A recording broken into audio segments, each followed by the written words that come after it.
Hello students, आज हम chapter 3 की pair of linear equation in two variables का इंट्रोडक्शन डिस्कस करेंगे। क्योंकि एक्सरसाइज पर जंप करने से पहले हमें इसका इंट्रोडक्शन पढ़ना होगा ताकि हमें पता चले कि हमें किस तरह से क्वेश्चन सॉल्व करने हैं। अब लीनियर इक्वेशन क्या होती है? हमने पॉलिनोमियल वाले चैप्टर के इंट्रोडक्शन में पढ़ा था कि लीनियर इक्वेशन जो होती है वो इक्वेशन होती है जिसकी डिग्री 1 होती है। जैसे इसको हम लिख सकते हैं ax plus b equal to 0। यहाँ पे x की डिग्री क्या है? यहाँ पर x की डिग्री है 1। दैट मीन्स ये क्या हो गई? दैट मीन्स ये लीनियर इक्वेशन हो गई। इसकी डिग्री 1 है तो हम इसको कह सकते हैं ये एक लीनियर इक्वेशन है। अब यहाँ पर लिखा है linear equation in two variables. तो टू वेरिएबल्स में लीनियर इक्वेशन कैसे होती है वो भी हम देख लेते हैं। वो होती है ax plus by plus c equal to 0। ये टू वेरिएबल्स हो गए। तो यहां पर ax plus by plus c equal to 0 ये पेयर ऑफ टू वेरिएबल्स बन गए हैं लीनियर इक्वेशन में। अब हम देखेंगे, हम इसमें x और y वेरिएबल है, इसको हम p और q भी लिख सकते हैं। हम लिख सकते हैं यहाँ पर ap plus bq plus r equal to 0। इस तरह से भी लिख सकते हैं p q r। आप कोई से भी वेरिएबल ले सकते हैं, जरूरी नहीं है कि x y ही ले। पर यहाँ पर हमें एक कंडीशन जाननी जरूरी है, a is not equal to 0 और b is not equal to 0 और a square plus b square is not equal to 0। ये हमेशा इनकी कंडीशंस होती हैं कि a और b की वैल्यू और a स्क्वायर और b स्क्वायर की वैल्यू 0 के बराबर नहीं होगी। अब हम इन linear equation in two variables के सॉल्यूशन के बारे में पढ़ लेते हैं कि इन इक्वेशन के किस तरह से सॉल्यूशन होते हैं। तो हम जानते हैं सॉल्यूशन ऑफ इक्वेशन, इसमें क्या होता है? हमारी इक्वेशन होती है ax plus by plus c equal to 0। अब इसमें क्या होता है? हमें LHS जो पार्ट होता है वो RHS के इक्वल करना होता है और उस पर क्या होता है, कुछ वैल्यूज ऐसी होती हैं जिस पर हमारा LHS जो होता है वो RHS के इक्वल आ जाता है और जिस वैल्यू पे हमारा LHS RHS के इक्वल आ जाता है उस वैल्यू को हम कहते हैं सॉल्यूशन ऑफ इक्वेशन। अब इसको एग्जाम्पल से समझ सकते हैं। जैसे एग्जाम्पल से समझा हमने 2x plus 3y equal to 5। अब यहाँ पर हम इसको इस तरह से लिख सकते हैं ax plus by plus c की फॉर्म में 2x plus 3y minus 5 equal to 0। उसको इधर लेकर आए तो ये क्या हो गया? -5। अब हम x की वैल्यू रखेंगे, x इक्वल टू 1 और y इक्वल टू 1। तो 2 into 1 plus 3 into 1 minus 5 equal to 0। 2 plus 3 minus 5 equal to 0। 5 minus 5 equal to 0। तो ये वैल्यू यहाँ पर सेटिस्फाई होगी। दैट मीन्स हम कह सकते हैं कि this is solution of equation. जिस वैल्यू पर हमारा LHS RHS के इक्वल आ जाए तो उस वैल्यू को हम कहेंगे कि ये this is the solution of equation है। अब जैसे इसी एग्जाम्पल को हम दूसरे से समझ सकते हैं। हमारा एग्जाम्पल है 2x plus 3y equal to 5। अगर हम x और y की वैल्यू 2 लें, x इक्वल टू 2 और y इक्वल टू 2, तो हमें क्या मिलेगा? 2 इंटू 2 प्लस 3 इंटू 2, 4 प्लस 6 10। 10 जो है वो क्या है? 5 के बराबर नहीं है। 10 is not equal to 5। That means हम यहां लिख सकते हैं 2 is not solution of equation. 2 है जो है वो उसकी सॉल्यूशन ऑफ इक्वेशन नहीं है। तो इस टाइप के क्वेश्चंस को हम दो तरीके से सॉल्व कर सकते हैं। ये तो ज्योमेट्रिकल वे है और ग्राफिकल फॉर्म में भी इसको हम देख सकते हैं। जैसे अगर इस इक्वेशन का हम ग्राफ बनाए तो हमारी वैल्यू क्या है? 1 1 पे हमारा ग्राफ कुछ इस तरह से बनेगा, पर 1 1 वैल्यू पे ये जो हमारी सॉल्यूशन ऑफ इक्वेशन है तो वो क्या करेगी? वो दे लाई ऑन द लाइन। तो ये वाली वैल्यूज जो है वो हमारी उस लाइन पर ही लाई करेगी। पर 2 हमारा सॉल्यूशन नहीं है तो ये आउटसाइड द लाइन लाई करेगी। तो इस तरह से हम कह सकते हैं। ये ग्राफिकल फॉर्म में भी इसके काफी क्वेश्चंस हैं, हम उनको आगे सॉल्व करेंगे। पर हाँ, हम जानते हैं कि जो पॉइंट हमारे सॉल्यूशन ऑफ इक्वेशन है वो हमारी लाइन पर ही लाई करेगा और जो नहीं है वो आउटसाइड लाइन करेगा। अब चलते हैं हम नेक्स्ट पार्ट की ओर। अभी तक हमने पढ़ा था pair of linear equation in two variable. अब एक वर्ड है पेयर। पेयर मीन्स क्या होता है? पेयर मीन्स होता है जोड़ा। तो अब हम उसको इस फॉर्म में लिखते हैं, pair of linear equation in two variable. इसको हम पेयरिंग की फॉर्म में लिखते हैं। कैसे लिख सकते हैं? a1x plus b1y plus c1 equal to 0। ये एक पेयर हो गया।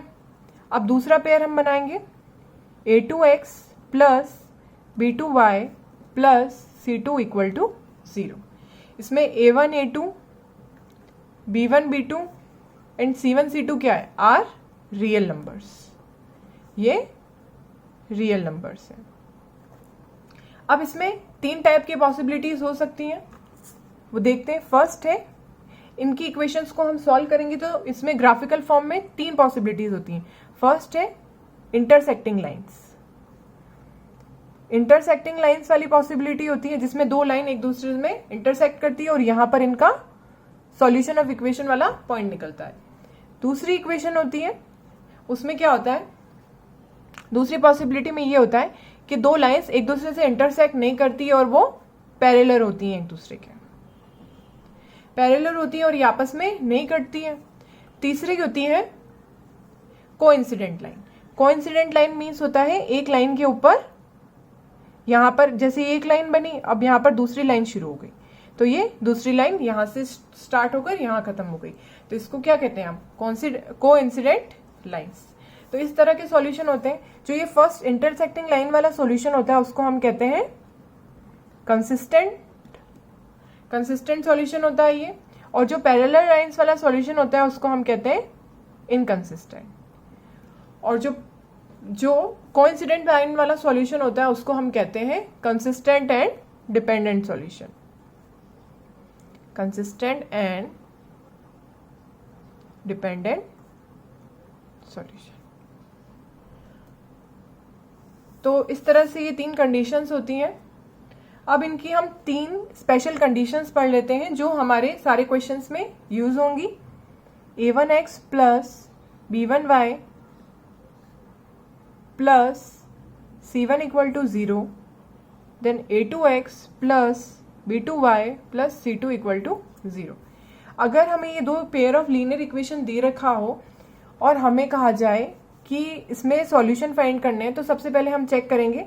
अगर हमारी कंडीशन हमें ये मिलती है a1 by a2 is not equal to b1 by b2, तो इस केस में क्या होगा? हमें इंटरसेक्टिंग लाइंस मिलेगी, इंटरसेक्टिंग लाइंस मिलेंगी इस तरह की जो आपस में इंटरसेक्ट कर रही होंगी, इस तरह की लाइंस मिलेंगी। तो और हम जैसे इसको एग्जाम्पल से समझ सकते हैं। जैसे एक एग्जाम्पल है 2x minus 4y equal to 0, then 3x plus 5y equal to 0। इसमें a1 की वैल्यू क्या है? 2, a2 की वैल्यू क्या है? 4 और b1 की वैल्यू क्या है? 3।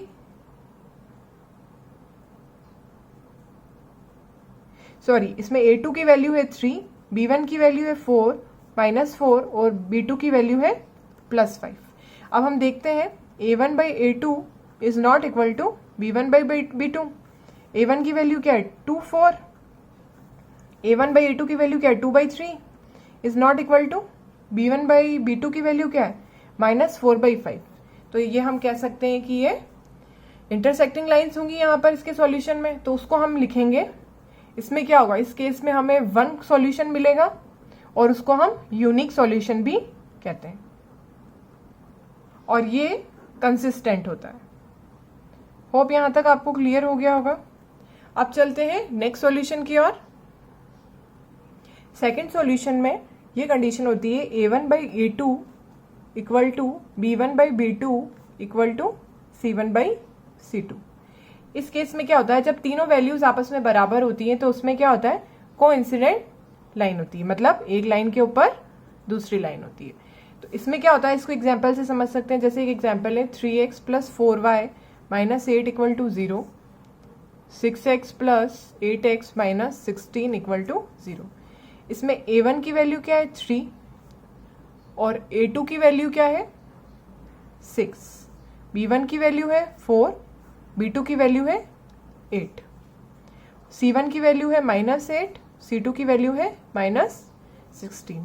अब इसे a1 by a2 की फॉर्म में लिखेंगे।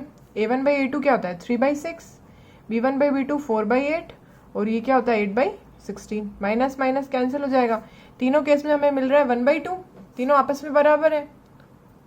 3 1 3, 3 2 6, 4 1 4, 4 2 8, 8 1 8, 8 2 16, हमें 1/2 मिल रहा है। तो इस केस में क्या होगा, कोइंसिडेंट लाइन होगी, कोइंसिडेंट लाइन, और इसका सॉल्यूशन क्या होगा, इनफाइनाइट मैनी सॉल्यूशन के सॉल्यूशन को हम लिखेंगे इनफाइनाइट मैनी सॉल्यूशन, और इसमें क्या होगा, कंसिस्टेंट लाइन होगी, कंसिस्टेंट लाइन। अब थर्ड सॉल्यूशन की ओर चलते हैं। थर्ड सॉल्यूशन हम जानते हैं, उसमें होता है a1/a2 is equal to b1/b2 is not equal to c1/c2। इस टाइप के सॉल्यूशन को हम क्या कहेंगे कि ये वाला सॉल्यूशन जो है वो नो सॉल्यूशन की कैटेगरी में आता है। जैसे इसको एग्जांपल से समझते हैं, और इसमें क्या होता है, पैरेलल लाइंस होती हैं। इसको एग्जांपल से समझते हैं। एग्जांपल है 2x plus 4y equal to 6, then 4x plus 8y equal to 13। तो इसमें क्या होगा, a1/a2 2/4 is equal to 4/8 is not equal to 6/13। तो क्या होता है, ये दोनों आपस में बराबर है, 2 1 2, 2 2 4, 4 1 4, 4 2 8। तो ये वाली कंडीशन इसमें इस इक्वेशन में सेटिस्फाई हो रही है। तो इसका सॉल्यूशन जो होगा उसको हम क्या कहेंगे, नो सॉल्यूशन। आई होप आपको यहाँ तक इसका बेसिक क्लियर हुआ होगा। अब इस पर बेस्ड सारे क्वेश्चन हम नेक्स्ट वीडियो में करेंगे। अगर वीडियो अच्छा लगा हो तो आप प्लीज चैनल को सब्सक्राइब कीजिए।